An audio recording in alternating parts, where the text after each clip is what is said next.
Hey guys, welcome back to the channel. And this is how to humanize ChatGPT text in mobile. So first thing is just simply go ahead and open the ChatGPT application into your device. And now from here, just simply provide a prompt and just simply have a text. Now guys, once you have a text, just simply of course hold it and just simply select text, and you can just simply copy everything over here by selecting all and copy.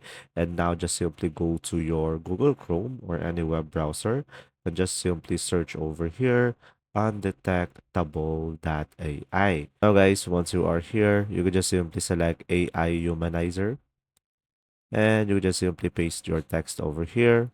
And now once you have your text over here, just simply provide the readability, the purpose, and the model as well. And after that, just simply scroll down and you should be able to see here, I agree to the terms and service, and select humanize. And from here, guys, just simply wait for it to load up.